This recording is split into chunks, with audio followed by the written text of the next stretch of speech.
7h, 9h. Europe 1 matin. Il est 7h12 sur Europe 1. Dimitri Pavlenko, vous recevez ce matin la présidente de la Société française d'accompagnement et de soins palliatifs. Bonjour Claire Fourcade. Bonjour. Bienvenue à vous sur Europe 1. Alors avec la dissolution prononcée en juin, on pensait le projet de loi sur l'aide active à mourir enterré. Ce n'est pas le cas. Michel Barnier, Premier ministre, a bien l'intention de reprendre le texte là où il avait été interrompu, c'est sa formule. Et ça vous remobilise, Claire Fourcade, vous et l'immense majorité des médecins de soins palliatifs qui êtes opposés à l'euthanasie. Est-ce que vous pouvez d'abord nous rappeler, Claire Fourcade, pourquoi vous combattez cette mesure ? Alors, ce qui est important, c'est que c'est pas seulement les médecins de soins palliatifs, mais c'est l'ensemble des soignants qui sont concernés par la question de la fin de vie. C'est-à-dire des médecins, des infirmières, des aides-soignantes, et pas seulement en soins palliatifs, mais en gériatrie, en cancérologie, en pneumologie, en néphrologie, en hospitalisation à domicile. C'est une très grande majorité des soignants qui, tous les jours, accompagnent des patients.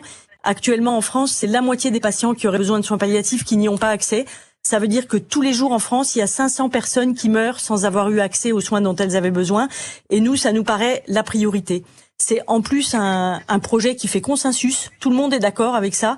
Et il nous semble qu'avant d'aller vers des questions beaucoup plus clivantes et beaucoup plus difficiles qui risquent de fracturer encore le monde soignant, il faut d'abord que les patients aient accès aux soins.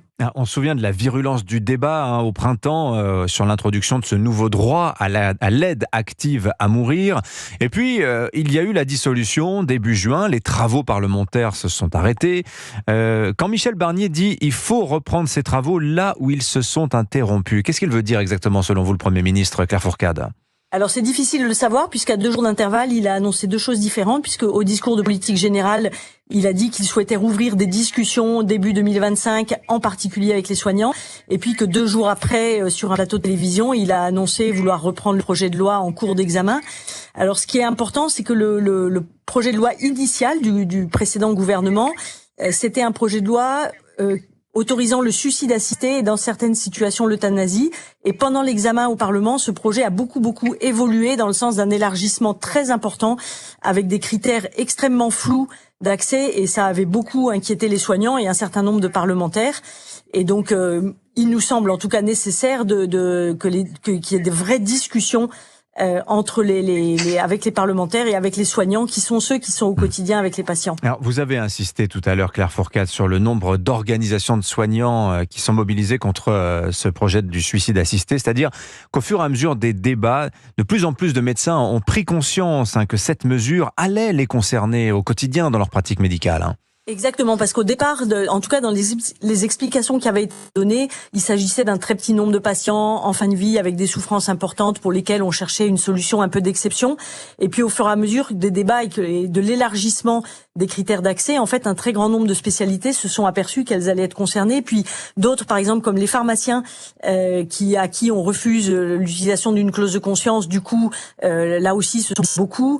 Les étudiants en médecine aussi se sont inscrits dans ce mouvement de réflexion en se disant que c'était eux les médecins de demain qui auraient à appliquer ce texte.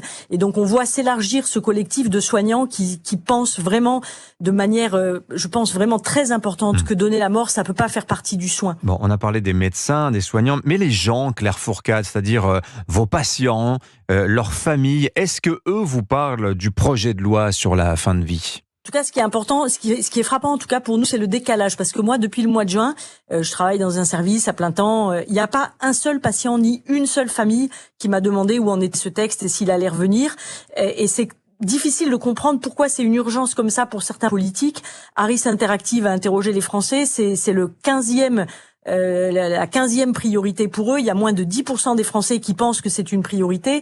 Et donc, c'est difficile de comprendre cette urgence pour certains. Et en tout cas, ce qui est sûr, c'est que pour nous qui soignons des patients, c'est absolument pas une urgence ni pour les patients ni pour les soignants actuellement.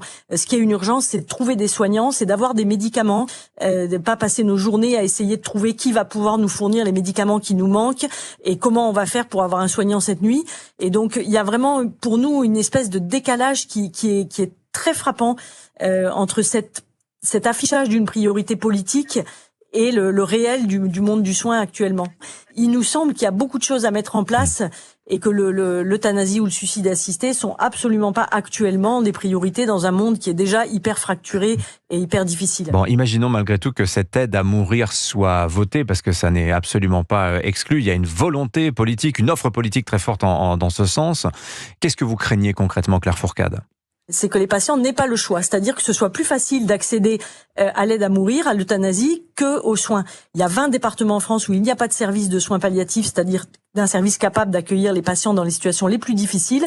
Ces patients-là, ce sera plus facile si la loi passe, parce que ce sera quelque chose qui est immédiatement mis en place. Ce sera facile d'accéder à l'euthanasie, et donc forcément la pression sociétale, elle est très forte sur les patients. On le voit dans les pays étrangers, où les chiffres de demande sont croissants de manière parfois spectaculaire. C'est le cas au Canada. On voit bien qu'il y a une pression très forte sur les patients, et donc nous, ce qu'on veut, c'est qu'en premier, les patients puissent d'abord être soignés et soulagés avant qu'on leur propose de pouvoir mourir. Merci beaucoup Claire Fourcade. Je rappelle que vous êtes la présidente de la Société française d'accompagnement et de soins palliatifs. Merci d'être venue ce matin sur l'antenne d'Europe 1.